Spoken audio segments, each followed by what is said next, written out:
सन 1982 से लगातार संघर्षरत हैं। लाइसेंस से लीज में परिवर्तन के लिए हमने भिलाई इस्पात संयंत्र को बाध्य किया। सेवा देने वाले एक व्यक्ति के रूप में हम लोग आमंत्रित हैं कि हम लोग अंग्रेजों के शासन में बैठे हुए आज भी गुलाम हैं। नगर निगम भपकी देता है, आज भी 300 रुपये आप लेते हो, लेकिन पानी एक टाइम देते हो जी। बिजली काटने का जो सबसे बड़ा हथियार भिलाई स्टील प्लांट के पास है, नाजायज पैसा हम नहीं देंगे। नियम कायदों में जकड़ के परेशान कर रखा है उन्होंने। रामदास साहू और वर्तमान विजय बघेल, इनके पत्र हैं, विक्रय करेंगे। विक्रय शब्द आया है उस समय, बिल्कुल खुला आरोप है मेरा भिलाई स्टील प्लांट के ऊपर के कर्मचारी अधिकारी जी इनको फंसा दिया है जाल में। भिलाई स्टील प्लांट का राजस्व बढ़े, ऐसी कामना हम हमेशा करते हैं।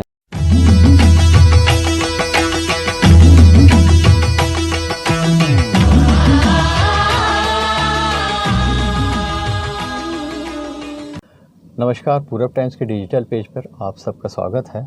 आज फिर हम बीएसपी के लीज मामले जैसे ज्वलंत मुद्दे पर बात करने जा रहे हैं।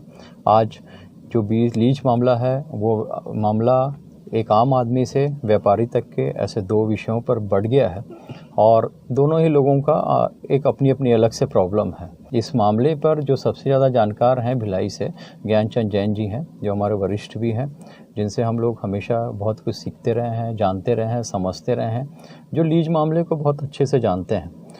भिलाई का ये जो लीज मामला है वो आज का नहीं है, बरसों पुराना है। जो भी आवासीय परिसर में रह रहे थे वो तो अपनी लड़ाई लड़ रहे हैं, लेकिन एक व्यवसायिक परिसर भी है जो यहाँ पे पुराना समय से ये लड़ाई लड़ रहे हैं। आवासीय से व्यवसायिक परिसर वालों के जो लोग हैं उनका बहुत अलग से समस्या और बड़ी समस्या है, क्योंकि उनका व्यवसाय भी उसी से जुड़ा हुआ है और उनका घर भी वहीं पे है।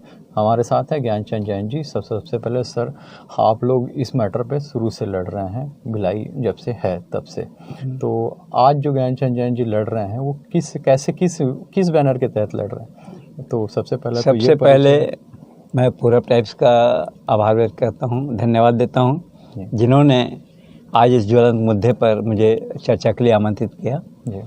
और मैं भिलाई टाउनशिप में शहर के व्यापारियों की समस्याओं को लेकर सन 1982 से लगातार संघर्षरत हैं और हमारे ही संघर्ष का परिणाम है कि लाइसेंस से लीज में परिवर्तन के लिए हमने भिलाई इस्पात संयंत्र को बाध्य किया जी।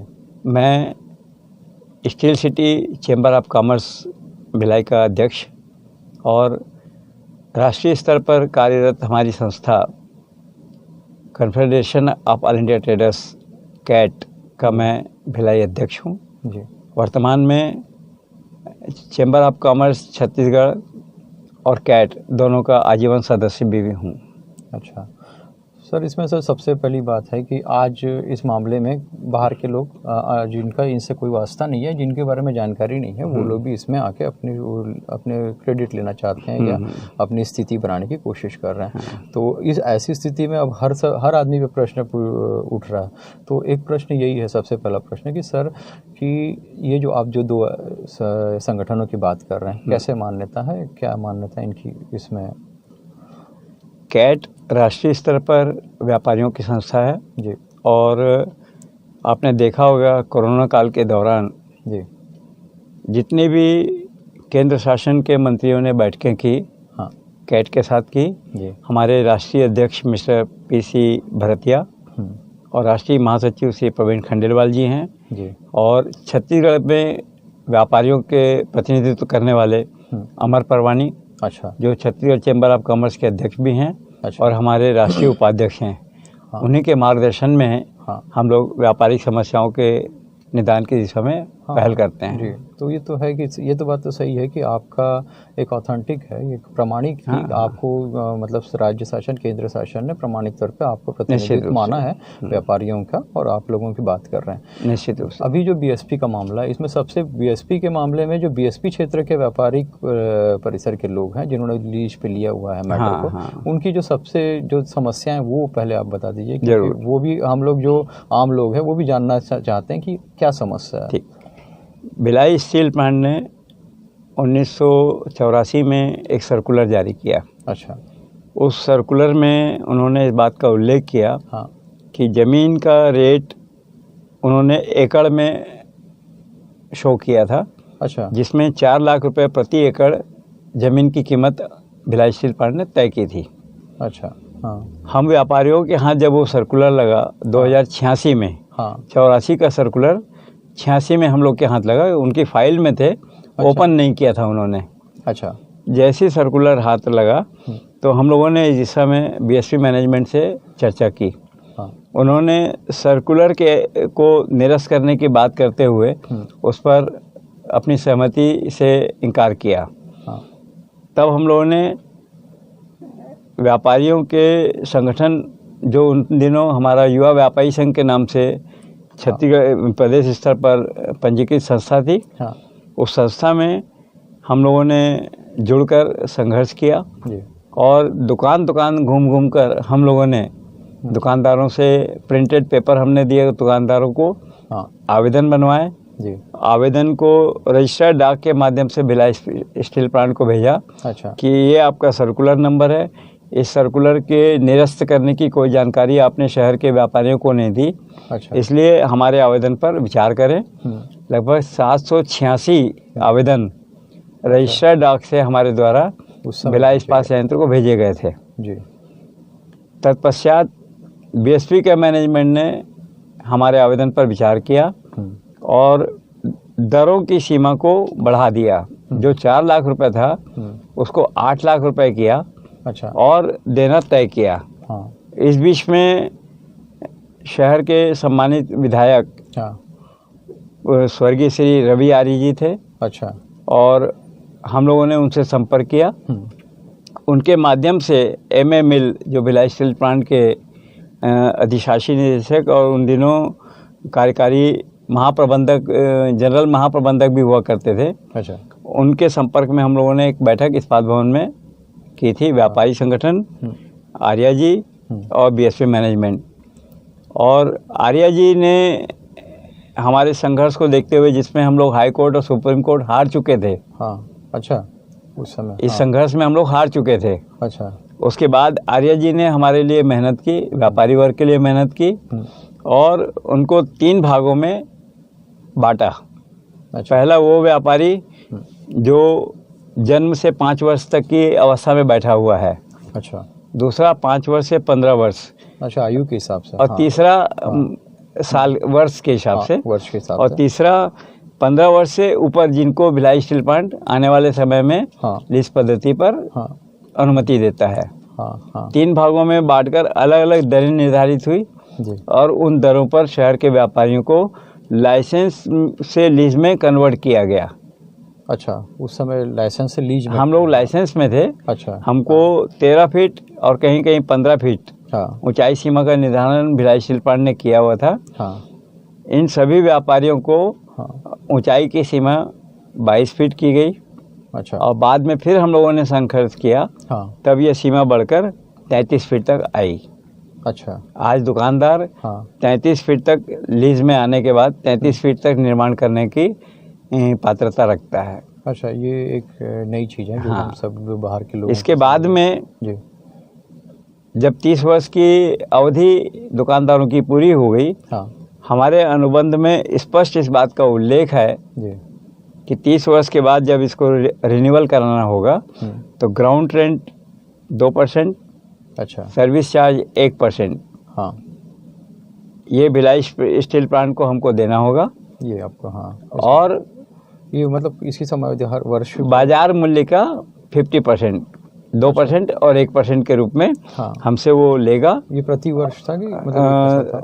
प्रतिवर्ष प्रतिवर्ष, प्रतिवर्ष जी, हमसे वसूल करेगा, हाँ, और हमको आने वाले समय में अनुबंध के मुताबिक रहने की अनुमति देगा। अच्छा, रहने की भी अनुमति, हाँ, रहना, दुकान लीज में आने के बाद में हाँ, दुकान प्लस आवास, अच्छा, दोनों सुविधाएं हमको इसमें मिल गई। नीचे दुकान होगी, हाँ, ऊपर घर होगा।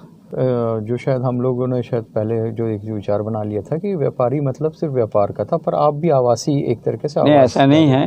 हाँ, भिलाई इस्पात संयंत्र ने अपनी बसाहट के समय हम लोगों को आमंत्रण देकर बुलाया, अच्छा, आप आइए शहर में और शहर के कर्मचारियों को अपनी सेवाएं दीजिए। जी, हाँ, हम लोग आज भी सेवा दे रहे हैं। हाँ, हाँ। निश्चित रूप से परिवार को चलाने के लिए कुछ प्रतिशत लाभ लेना होता है। बिल्कुल, वो व्यापार की भाषा में है, लेकिन व्यापारी की भाषा में हम लोग नहीं हैं शहर में जी।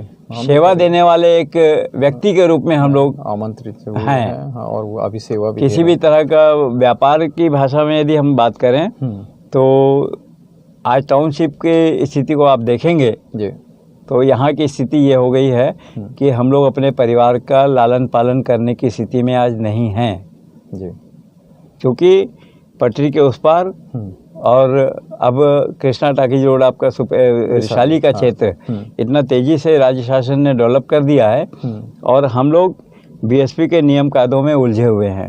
ठीक बात। हाँ। इसका परिणाम आपके सामने है अभी कि पिछले 30 वर्ष लीज के पूरे होने के बाद भी शहर के दुकानदार पिछले 12 वर्षों से न्यू सिविक सेंटर, रिसाली और मरोदा ये 3 क्षेत्र ऐसे हैं जिनकी लीज की सीमा कंप्लीट हो चुकी है जी, और वो रिन्यूअल की राह देख रहे हैं भिलाई इस्पात संयंत्र के साथ।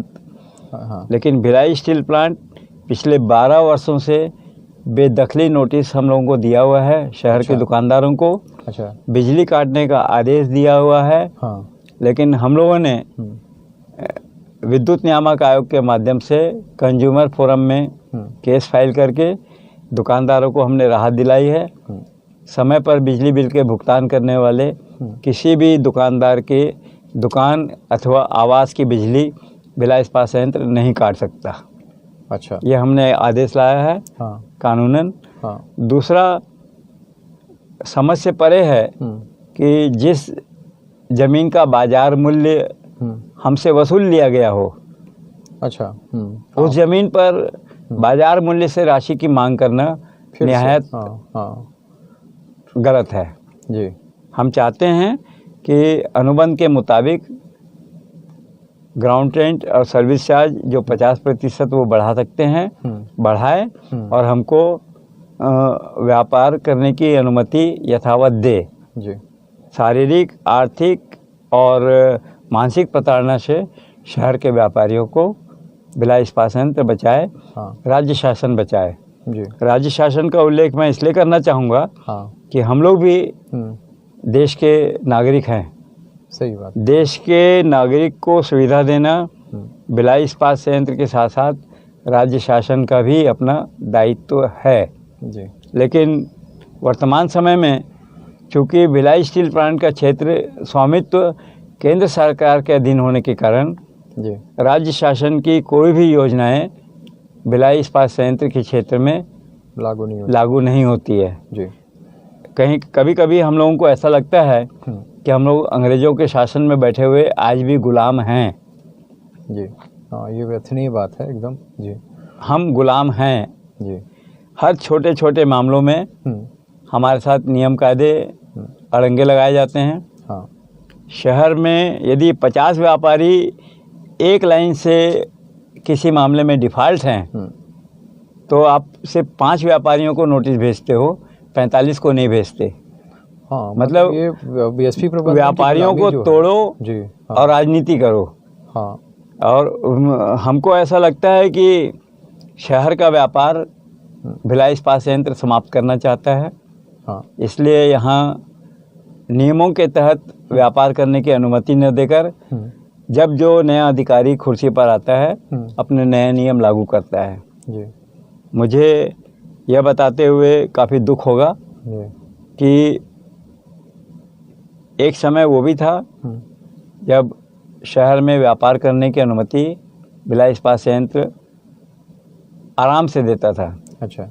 लेकिन कभी ट्रेड को लेकर, कभी दुकान की ऊंचाई सीमा को लेकर, कभी बिजली के लोड को लेकर हमको आज परेशान किया जाता है।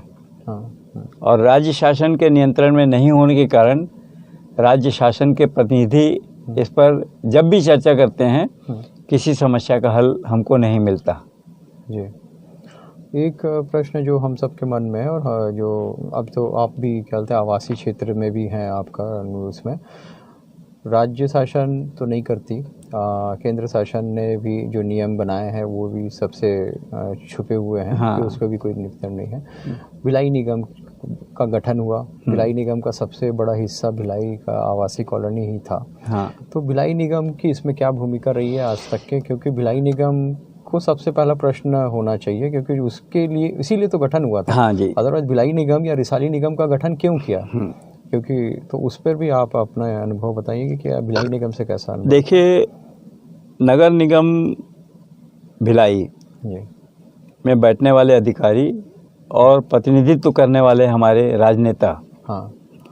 भिलाई इस्पात संयंत्र के नियम कायदों को नहीं समझते हैं, और यदि समझते हैं हाँ। तो उसको वो लागू नहीं करना चाहते, उसको इम्प्लीमेंट करने में संकोच करते हैं। जी। अभी हाल ही में हाँ। नगर पालिक निगम भिलाई के महापौर ने, हाँ। आयुक्त ने और राज्य शासन के प्रतिनिधियों ने एक घोषणा की कि शहर के उन सभी वर्ग के लोग जी। जिन्होंने छोटे मोटे अतिरिक्त निर्माण कर लिया है, हाँ।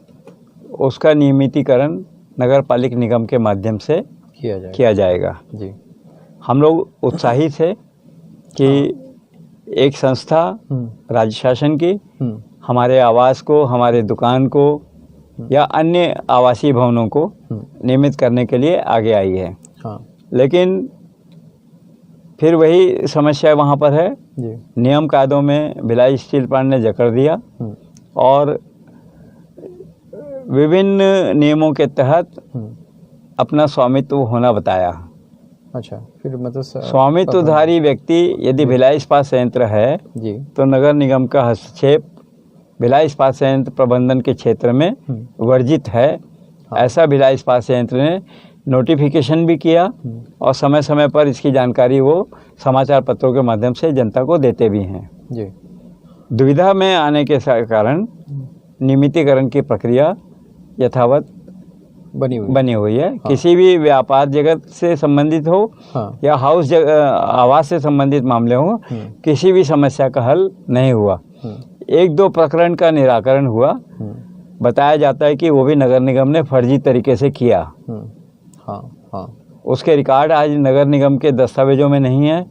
अच्छा, और नियमितीकरण करने के बाद भी उसको भिलाई इस्पात संयंत्र मान्यता नहीं देता है।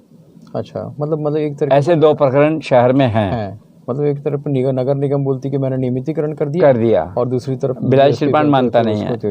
लेकिन कभी भी भिलाई निगम इस मामले में आपकी जानकारी में है क्या कि वो न्यायालय गया हो, या उसने राज्य शासन को जानकारी दी हो, या केंद्र शासन को जानकारी दी हो, या उसने आम सभा की हो? ऐसा कोई नगर निगम भपकी देता है। कभी इस्पात भवन को नापने की बात करता है। अच्छा। कभी टाउनशिप बिल्डिंग को नापने की बात करता है। एक उनका ज्वलंत मुद्दा था प्रॉपर्टी टैक्स का। अच्छा। प्रॉपर्टी टैक्स के मुद्दे में भिलाई इस्पात संयंत्र और राज्य शासन के बीच में वर्षों से विवाद चल रहा है। आज भी विवाद की स्थिति में है जी। और बीच में उनके बीच में समझौता भी हुआ था। हाँ। समझौते के तहत जो राशि राज्य शासन और भिलाई प्रबंधन के मध्य तय हुई थी, उस राशि का भुगतान भी भिलाई इस्पात संयंत्र कर रहा था जी। और पिछले 10-12 वर्षों से भिलाई इस्पात संयंत्र को इस बात का आभास हुआ कि ये पैसा हमारी जेब से क्यों जाना चाहिए, ये शहर के लाइसेंसधारी और लीजधारी वर्ग से वसूला जाए। अच्छा, प्रबंधन ने वसूलने का ऑर्डर निकाला। अच्छा। और वसूलने की तैयारी भी किया। कुछ वर्षों तक उन्होंने वसूला। अच्छा। फिर अभी नगर निगम ने कुछ मुद्दों को लेकर भिलाई इस्पात संयंत्र के खिलाफ पत्र लिखे। भिलाई इस्पात संयंत्र ने उन पत्रों को आधार बनाकर फिर हाई कोर्ट में नगर निगम से उस पर विधि विभाग की सलाह से आगे बढ़े। मामला पेंडिंग हो गया। अभी हाल में 5 वर्षों का प्रॉपर्टी टैक्स भिलाई इस्पात संयंत्र ने फिर से हमसे मांगा है। अच्छा, सीधे 5 वर्षों का मांगा है। तो हमने भी पत्र दिया है व्यापारियों की ओर से कि हम दुकानदार प्रॉपर्टी टैक्स का भुगतान समय पर कर रहे थे। निगम और बीएसपी प्रबंधन के संघर्ष के कारण, आपसी विवाद के कारण ये मामला जटिल हुआ। और भिलाई इस्पात न हमसे पैसा भिलाई इस्पात संयंत्र ने लिया और न नगर निगम ने लिया। अच्छा। नगर निगम हमसे नहीं ले सकता इसलिए कि जब तक वो हमारी आईडी नहीं बनाएगा तब तक वो भुगतान नहीं लेगा। और हमारा कहना था कि हम 2 एजेंसियों को भी नहीं झूलना चाहते। जो भी सरकारी मद की राशि है हम देने को तैयार हैं, या तो भिलाई इस्पात संयंत्र ले जी, और या हमारे पूरे दस्तावेज दुकान से संबंधित, आवास से संबंधित नगर निगम को ट्रांसफ़र कर दे। नगर निगम के नियम सिस्टम में हम लोग राशि का भुगतान करेंगे। 1 पैसा भुगतान करने के लिए भिलाई इस्पात संयंत्र में और 1 पैसा भुगतान करने के लिए नगर निगम के दरवाजे हम लोग जाएं, ये हम लोग नहीं करेंगे जी। और ये विवाद चलता रहा। और अभी हाल ही में लगभग समझ लीजिए कि 8 महीने हुए हैं जी, भिलाई इस्पात संयंत्र ने फिर से आदेश जारी किया है कि 5 वर्ष के प्रॉपर्टी टैक्स का भुगतान एक साथ व्यापारियों को देना है। अच्छा।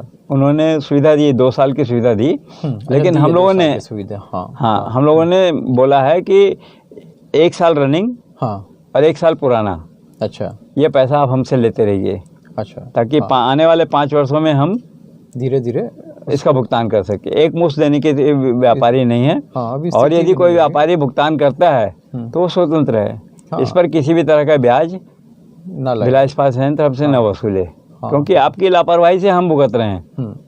हम देना चाहते थे, आपने लिया नहीं। ठीक बात है। और आज आप मांग रहे हो एक साथ, तो हम चाहते हैं कि 1-1 साल का पैसा आप हमसे लो जी। ये प्रक्रिया अभी विचाराधीन है। इस पर निर्णय नहीं हुआ है। हालांकि 2 वर्ष का पत्र उन्होंने दुकानदारों को भेजा है। हम लोग भी नहीं चाहते कि किसी सरकारी मद का पैसा रोके। जो दुकानदार 2 साल का देना चाहता है जाके जमा कर दे। जिसको तकलीफ होगा वो हमारे पास आएगा और उसके लिए बीएसपी मैनेजमेंट से बात करके उसको उस सुविधा का लाभ हम दिलाएंगे। उसके लिए आप लोग फिर उसमें हम लोग लगे हुए हैं। एक मुद्दा जो था सबसे पहले बात की ज़मीन की मालिकाना हक या उसका किराएदारी की बात थी। अब लेकिन आप बताया कि 70-75 से मामला चालू हुआ, 86 से न्यायालय तक पहुंच गया, फिर आप संघर्ष अभी तक कर रहे हैं। बिजली और पानी ये 2 मैटर होता है जिसके बिना जीवन संभव नहीं है। और रोड तो हमको दिख रही है, सारे तरफ रोड है, नाली है, स्वास्थ्य व्यवस्था तो बीएसपी ने दी थी इसमें। तो सबसे पहले कि बिजली पानी के लिए जो था आप लोग कितना देते हैं कि आम आदमी के समय या जो लीजधारी है जो? देखिए, दुर्भाग्य शहर का जी कि जिस शहर के व्यापारियों से, आवास धारकों से, मतलब तृतीय पक्ष के लोगों से जी बीएसपी एम्प्लॉय को हम छोड़ दें। अच्छा। क्योंकि वो कंपनी के कर्मचारी, तो उनको सुविधा देना उनकी जिम्मेदारी है। ठीक बात है। लेकिन जो तृतीय पक्ष कहे जाते हैं उसमें व्यापारी वर्ग, बैंक भी शायद मैं क्लियर करना, इंश्योरेंस, अच्छा, लाइसेंस धारी, अच्छा, इसके साथ में वो सभी वर्ग के लोग जो राज्य शासन के अधीनस्थ रहते हैं और भिलाई इस्पात संयंत्र के आवास में निवास करते हैं जी। इन वर्ग पर प्रति माह 300 रुपये पानी का शुल्क वसूला जाता है, जो शुरू में 60 रुपये था। अच्छा। आज 300 रुपये वसूला जाता है। अच्छा। और 300 रुपये वसूलने में भी भिलाई इस्पात संयंत्र को नियम से सुबह और शाम 2 वक्त पानी देना होता है। लेकिन गर्मी के समय पानी 1 टाइम हो जाता है। अरे, अभी भी तकलीफ पानी की शहर में बनी हुई है। और दुर्भाग्य यही है कि जब आपको पानी की तकलीफ है, हम समझते हैं पानी की तकलीफ है, ठीक है, 1 टाइम पानी दो, पानी के खर्च की खपत को बचाएं। लेकिन जब आपके पास पानी है तब भी आप हमको मांगने पर भी पानी नहीं देते हो, लेकिन पैसा आप वसूलते हो। पैसा तो आप पूरा वसूल रहे कि अगर मान लीजिए पहले 300 था तो अगर आधा आज भी 300 रुपये आप लेते हो, लेकिन पानी 1 टाइम देते हो, जबकि कंडीशनल उनको 2 टाइम पानी देना चाहिए। बिल्कुल। लेकिन नहीं देते। इसके लिए भी समय समय पर हम लोग को संघर्ष करना होता है। और उस संघर्ष में जनप्रतिनिधि कितनी मदद करते हैं ये तो हम लोग देख रहे हैं पिछले कई वर्षों से। कुछ मुद्दों पर जनप्रतिनिधियों का सहयोग मिलता है, कुछ विषयों पर सहयोग नकारात्मक रहता है। जैसा लीज वाला मैटर हमारा अभी एक ज्वलंत मुद्दा है जी। मैंने आपको बताया कि 12 वर्षों से बेदखली आदेश होने के बाद भी आज हम अपनी जगह पर बैठे हैं जी। भिलाई इस्पात संयंत्र के पास एकमात्र हथियार बिजली काटने का है। हाँ, पानी तो काट ही रहा है एक टाइम, पानी काटता ही है, एक टाइम काट रहा है जी। बिजली काटने का जो सबसे बड़ा हथियार भिलाई स्टील प्लांट के पास है, उसका आतंक और भय हमारे पर बना के रखा रहता है। अच्छा, कि आप ये पैसा पटाओ नहीं तो आपकी बिजली काटेंगे, लीज का पैसा पटाओ नहीं तो आपकी बिजली काटेंगे। शारीरिक, आर्थिक और मानसिक प्रताड़ना यथावत बनी हुई है।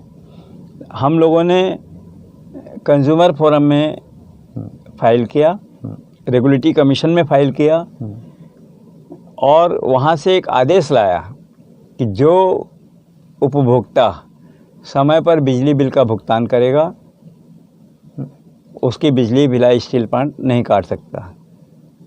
अच्छा, आज शहर का हर व्यापारी समय पर बिजली बिल का भुगतान करता है। हाँ हाँ, और उस भय से बच गया है कि उसकी बिजली काटी जाएगी।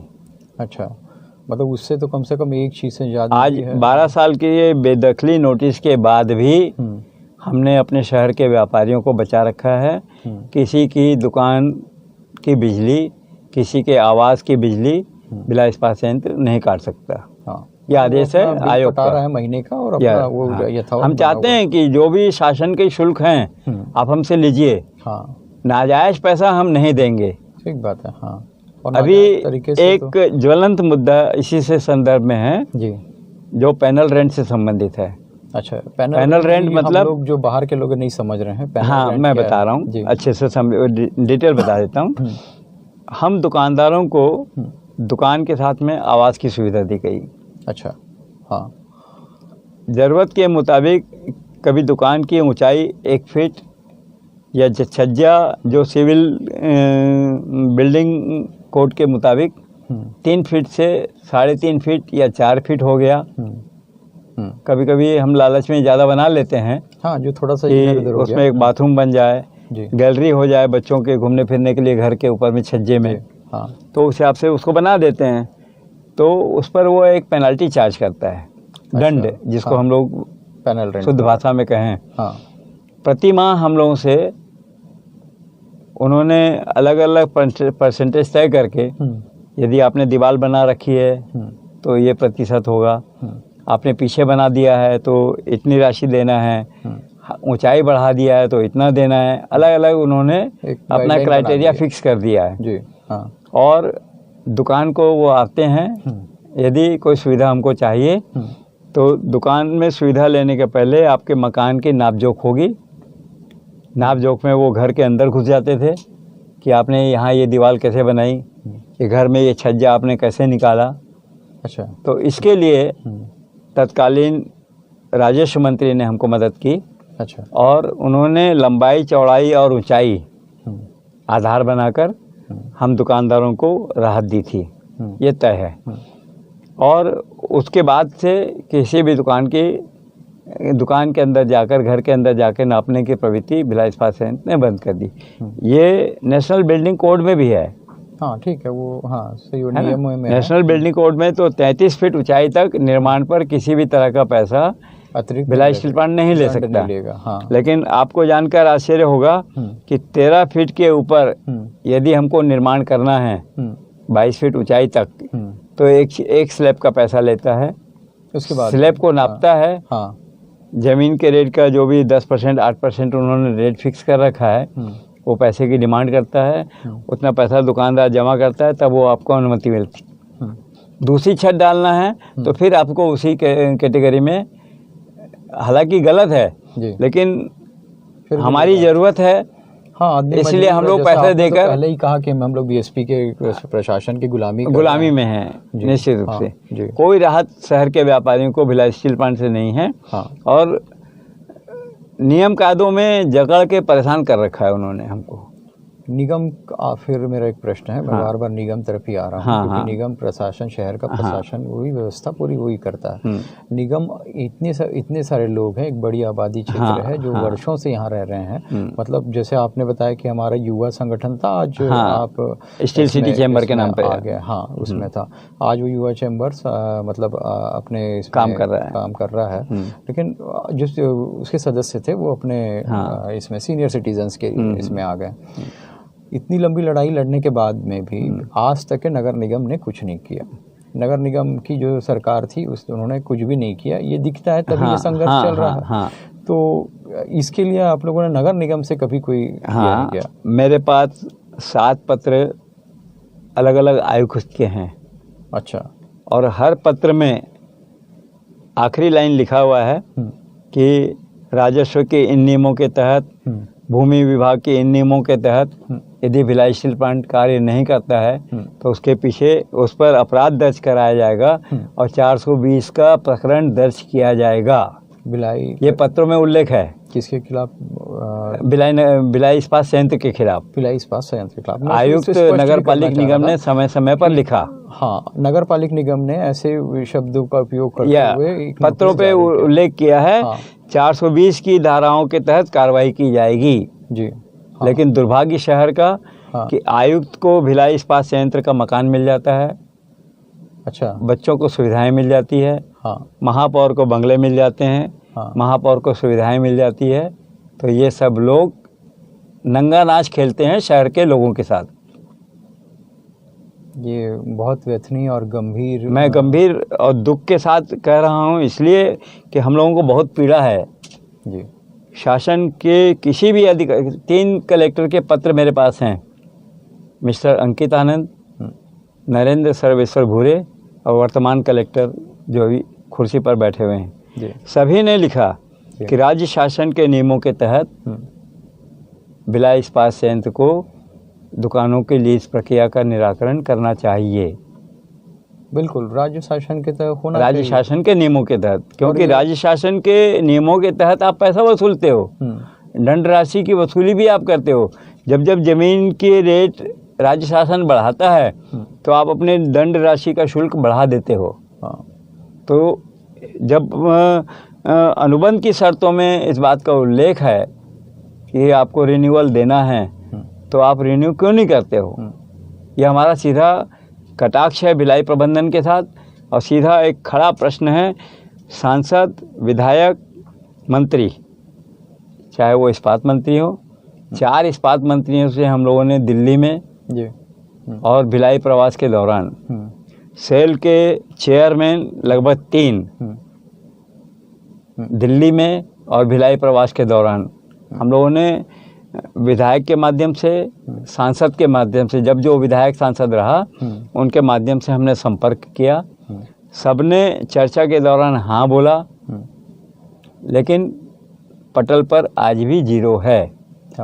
मतलब वास्तविकता के दर कुछ भी नहीं, कोई भी समस्या का कुछ भी नहीं आज तक नहीं हुआ। इसलिए ये संघर्ष, राज्य मंत्री के पक्ष पत्र हैं, इस्पात मंत्री के पक्ष पत्र हैं, आपके तत्कालीन दोनों सांसद ताम्रध्वज साहू और वर्तमान विजय बघेल, इनके पत्र हैं, लेकिन कहीं कोई समस्या का हल आज तक नहीं है। और हम लोग अभी संख्या में कम हैं जो इसमें प्रभावित हुए हैं। अभी 2 साल के बाद पूरा शहर इसमें आ जाएगा। तब हमारी अभी व्यापारियों में थोड़ी सी कमजोरी भी है। कमजोरी इस बात की कि ज्ञानचंद जैन को नोटिस आया है, रामलाल को तो नहीं आया, तो ज्ञानचंद जैन दौड़ भाग करेगा, रामलाल क्यों जाएगा? ठीक बात है। रामलाल को जब नोटिस आएगा तब रामलाल ज्ञानचंद जैन के साथ इकट्ठा होगा। पहले ही बताया कि वो अंग्रेजों के फूट डालो नीति में चल रहे हैं। 5 लोगों को भेजते हैं, 50-40 को छोड़ देते हैं। तो अभी शहर में लगभग 142 दुकानदार हैं जो इस प्रक्रिया में प्रभावित हुए हैं, और उसमें से 4 या 5 लोगों के प्रकरण न्यायालय में विचाराधीन है। एक व्यापारी जो हमारे संस्था का सचिव है उसको हाई कोर्ट से स्टे मिला हुआ है। अच्छा। और बाकी दुकानदारों के लिए हम लोग स्थानीय स्तर पर संघर्ष कर रहे हैं। आपने बताया स्थानीय स्तर पे हम संघर्ष कर रहे हैं। एक प्रश्न जो जैसे आवासीय मामले में भी था, हाँ, जो हम लोगों के लिए, और व्यापारी और आवासीय दोनों मामले में आप लोग के साथ में भी है। केंद्र शासन ने, राज्य शासन ने, आपके निगम शासन ने क्या कोई आदेश निर्देश निकाले हैं जिसकी जानकारी आपको है, जो ये क्लियर करे कि ये चीज़ है ऐसा, ये इस मामले में इस व्यवस्था के साथ? भिलाई इस्पात संयंत्र ने रेल मिल के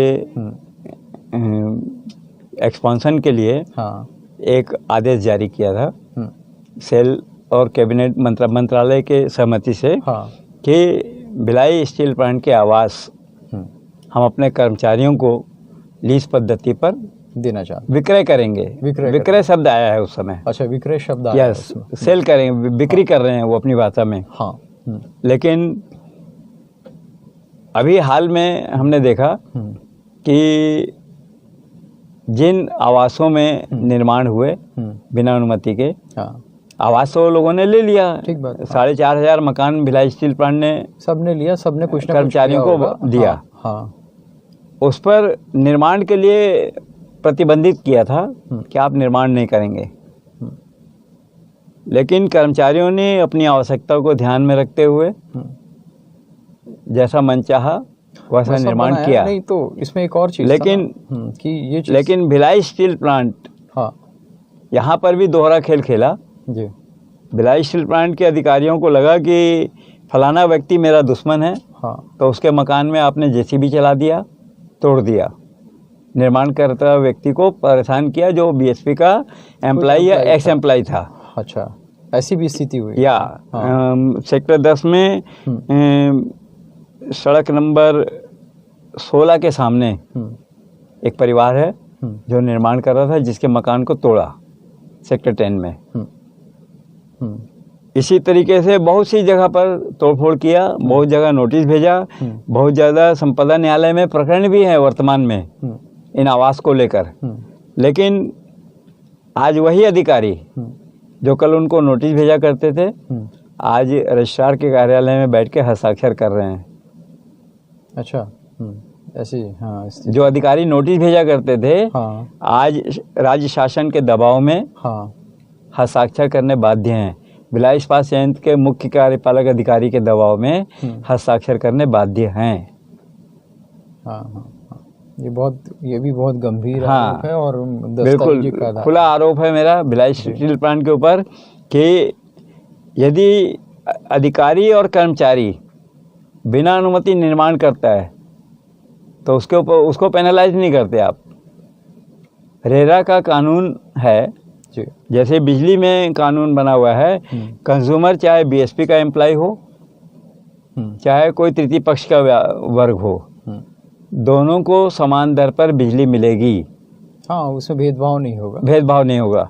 कर्मचारी को यदि कोई सुविधा भिलाई स्टील प्लांट को देना है तो कंपनी उस क्षतिपूर्ति की राशि को वहन करेगी जी।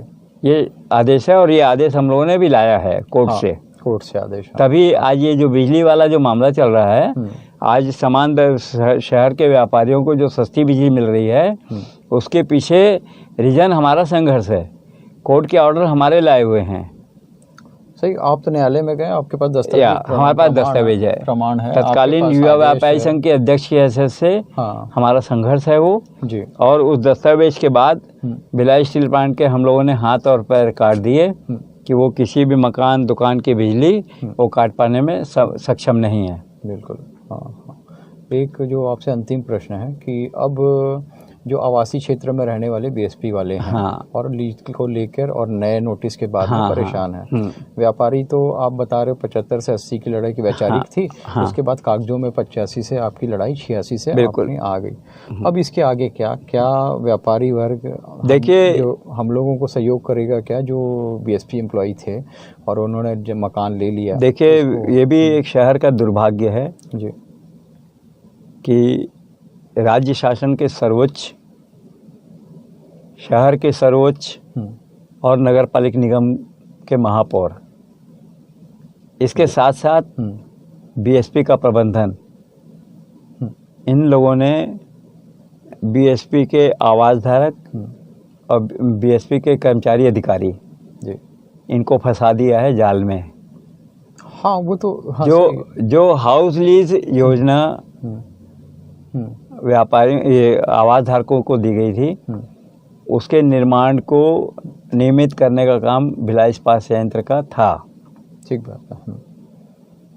यदि वो अपने कर्मचारियों को सुविधा देना चाहते तो सेल के माध्यम से प्रयास करके एक नया अमेंडमेंट ला सकते थे कि कर्मचारियों ने भारी भरकम निर्माण कर दिया है जी, इसलिए इन दरों के तहत इनको पेनलाइज करके हम नियमित करते हैं, नियमित हो जाता है जैसा बाकी शहरों में जैसा होता है, पूरे प्रदेश में। लेकिन नगर निगम के इन्वॉल्वमेंट के बाद, राज्य शासन के रजिस्ट्रार ऑफिस तक इन्वॉल्वमेंट होने के बाद ये मामला उलझ गया। हाँ, उलझ इसलिए गया कि आपने सर्वोच्च होने के साथ साथ आपने स्वामित्व देने की बात की, आपने स्वामित्व नहीं दिया। हाँ, आपने वो करार किया जो दुकानदारों के साथ 750 रुपये में हुआ है, वही स्थिति ला दी। 750 रुपये में हमारे साथ करार हुआ। हाँ, जो नियम शर्तें हमारे साथ है वो नियम शर्तें उन आवास धारकों के साथ में हैं और मालिकाना हक नहीं है किसी भी स्थिति में। जब तक सेंट्रल बोर्ड कोई आदेश न दे, जमीन राज्य शासन को ट्रांसफ़र न हो, तब तक हम लोग मालिक नहीं हैं, भिलाई इस्पात संयंत्र के नियंत्रण में हैं जी। और हाउस लीज धारकों से जो करार के मुताबिक अभी अनुबंध कराया जा रहा है, हमारा अनुबंध बीएसपी प्रबंधन और दुकानदार के बीच था। अब एक तीसरा पक्ष खड़ा हो गया है साथ में, राज्य शासन। ठीक बात है। हाँ, राज्य शासन के नियंत्रण में जाकर जो करार हो रहा है उसमें आप जमीन का करार कर रहे हो। हाँ, दस्तावेज में एक छोटा सा आप कॉलम बनाकर जरूर दिखा रहे हो कि ये इसमें आवास है, लेकिन स्थल पर आप देखोगे तो वो छोटा सा आवास नहीं है। जो 400 फीट का आवास आप दिखा रहे हो या 500 फीट का आवास दिखा रहे हो, स्थल पर 2000 और 1500 और 1000 फीट पे बना हुआ है। हाँ, लोगों ने है ना, निर्माण कर ये सब लोग आने वाले 7 साल जब इनका लीज प्रक्रिया पूरी हो जाएगी, समय सीमा रिन्यूअल का समय जब आएगा, तब ये मारे जाएंगे। हाँ, तब बीएसपी तो चाहती है कि आप करार करा लो ताकि हमारी गलतियां दब जाए कि हमने आपके निर्माण को तोड़ा नहीं, पेनल्टी नहीं किया, अवैध कब्जा था, अवैध कब्जे में आप रह गए। और आज रजिस्ट्रार के साथ में रजिस्टर होने के बाद में जब रिन्यूअल का समय जब इनका आएगा, तब इनसे पूछा जाएगा कि आपका भवन कहाँ पर है, कितना बना हुआ है। जब वो बताएंगे कि इतना बना हुआ है तो उसका नक्शा मांगा जाएगा। नक्शा देने की स्थिति में ये लोग नहीं है क्योंकि वो वैधानिक मान्य नहीं है। ये बहुत बड़ी समस्या है, बहुत बड़ी समस्या आएगी आने वाले समय में। हाँ, समय रहते भिलाई प्रबंधन ने इस समस्या का हल नहीं निकाला तो बहुत बड़ी तकलीफ इन आवास धारकों के साथ आने वाली है। हाँ, हमसे तो हर महीना पेनल्टी लेके आप हमसे कर ले रहे हैं, हमको ले लेते हो। हाँ, क्यों नहीं एक मुश्त पेनल्टी इनके ऊपर लागू की जाए, इन आवास धारकों पर, चाहे वो 2 रुपये या टोकन मनी हो, कुछ भी लो आप। हाँ, और लेकर आप उसको नियमित कर सकते हो। भिलाई प्रबंधन नियमित कर सकता है, हमारे निर्माण को करता है ना, पेनलाइज करता है, उसके बाद नियमित कर देता है उसको। हाँ, वो व्यवस्था उनको भी दी जा सकती है, उसमें है। अब हम भी चाहते हैं कि वो अधिकारी कर्मचारी हैं, व्यापार से जुड़े नहीं हैं, इसलिए टोकन मनी लेकर उसको नियमित करना चाहिए। हाँ, ताकि उनका परिवार भी आर्थिक, शारीरिक और मानसिक प्रताड़ना से बचे।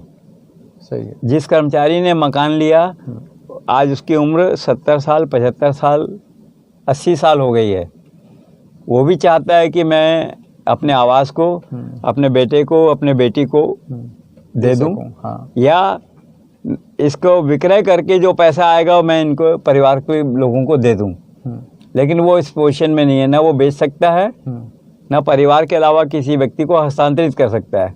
अब परिवार में भी हस्तांतरण के लिए ये अतिरिक्त निर्माण इनको भारी पड़ गया है। हाँ, वो भी बहुत भारी पड़ेगा, ये भारी पड़ गया है। हाँ, रजिस्टर होने के बाद भी ये लोग इसको नियमित करने की स्थिति में नहीं आ सकते जब तक नियमों में कोई बदलाव नहीं होता। एक ठोस बदलाव लेना पड़ेगा। आज की स्थिति में बहुत बुरी स्थिति में जकड़ लिया राज्य शासन ने इनको रजिस्टर करके।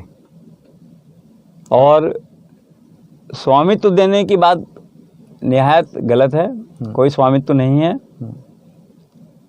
बिजली बिल हाफ योजना पर मैं आपसे बात करूं तो राज्य शासन को क्षतिपूर्ति की राशि अपने उपभोक्ताओं को देना चाहिए, क्योंकि राज्य शासन में इसका प्रकाशन है 2019 से। अच्छा, 2019 को जब आपने प्रकाशन किया है कि शहर के उपभोक्ताओं को हम सस्ती बिजली देंगे, तो भिलाई में रहने वाले वासिंदे भी राज्य शासन के उपभोक्ता हैं जी। हाँ, वो बाहर आज आपने घोषणा की कि सितंबर से हम आपको इस छूट का लाभ देंगे, तो सिर्फ 2 महीने 3 महीने क्यों? पुराना पैसा भी हम लोगों को मिलना चाहिए। अब हमको क्या करना चाहिए ये भी आप बता के आप मैं चर्चा समाप्त करें। हाँ जी। पूरब टाइम्स का जी आभारी हूँ जी, जिन्होंने इन ज्वलंत मुद्दों पर मेरे विचार लिए जी। और मैं शहर के नागरिकों के हित में जी। राज्य शासन के मुखिया श्री भूपेश बघेल जी, भिलाई इस्पात संयंत्र के मुखिया अरनिबान दास गुप्ता जी, इन दोनों से मैं निवेदन करूंगा जी, कि सेल की नीतियों को बदलने के लिए जब तक आप दोनों कमर कसकर तैयार नहीं होंगे तब तक शहर को राहत नहीं मिलेगी। आप दोनों दिल्ली जाइए या दिल्ली की टीम को भिलाई बुलाइए और बैठकर ऐसे मुद्दे जो कानून के दायरे में आपने बांध रखे हैं उसको थोड़ा सुलझा लीजिए जी। और शहर के चाहे वो कर्मचारी हो, अधिकारी हो, व्यापारी हो या शहर में रहने वाला तृतीय पक्ष का कोई भी वर्ग का हो, कोई व्यक्ति हो, इन सबको राहत दीजिए। मैं एक छोटी सी जानकारी और दूंगा। BSNL जैसी एजेंसी जी, जो आपको टेलीफोन सुविधा उपलब्ध कराती है, जी, उस एजेंसी को 4 करोड़ रुपया जमा करने का नोटिस भिलाई स्टील प्लांट ने भेजा है लीज रिन्यूअल के नाम पर। अच्छा, मतलब शासन ने शासन को भेजा। हाँ। और शासन ने BSP प्रशासन ने ही ऑयल से जुड़ी हुई इंडियन ऑयल कॉरपोरेशन जैसी संस्था को भी भेजा जी, जिसको 2.5 करोड़ रुपए जमा करने का आदेश दिया। अच्छा, उस छोटी सी जमीन के लिए आज के बाजार मूल्य से राशि जमा नहीं करने पर सेल भी किया। एक टॉकीज को भी उन्होंने सेल किया। वो तो समझ ठीक है थोड़ी देर के लिए कि वो निजी व्यक्ति के हाथ में है। हाँ। लेकिन एक कारपोरेट सेक्टर होने के बाद भी अपने कारपोरेट सेक्टर या सरकारी संस्थाओं को भी भिलाई इस्पात संयंत्र ने या सेल बोर्ड ने राहत नहीं दी है जी। तो ये ऐसे मुद्दे हैं जिससे मुख्यमंत्री को और भिलाई इस्पात संयंत्र के जिम्मेदार अधिकारियों को पहल करनी चाहिए और सभी संस्थाओं को एक अच्छा वातावरण दे ताकि जिस स्टील के नाम से अंतर्राष्ट्रीय स्तर पर इसकी ख्याति बनी हुई है, शहर के व्यापार से भी और चौगुनी प्रगति हो, भिलाई स्टील प्लांट का राजस्व बढ़े, ऐसी कामना हम हमेशा करते हैं। धन्यवाद आपका भी धन्यवाद। पूरब टाइम्स का धन्यवाद कि आपने मुझे मौका दिया। इस चर्चा से शायद सब लोगों को जो भी इसको चर्चा को देखेगा वो ये बात के तरफ जाएगा ही कि हमारे पास में जो है कि इच्छा शक्ति वाला कोई नेतृत्व नहीं है। हमको अगर एक इच्छा शक्ति वाला नेतृत्व केंद्र और राज्य में मिले तो शायद ये समस्या का समाधान जल्द से जल्द हो जाएगा। इसी आशा के साथ धन्यवाद।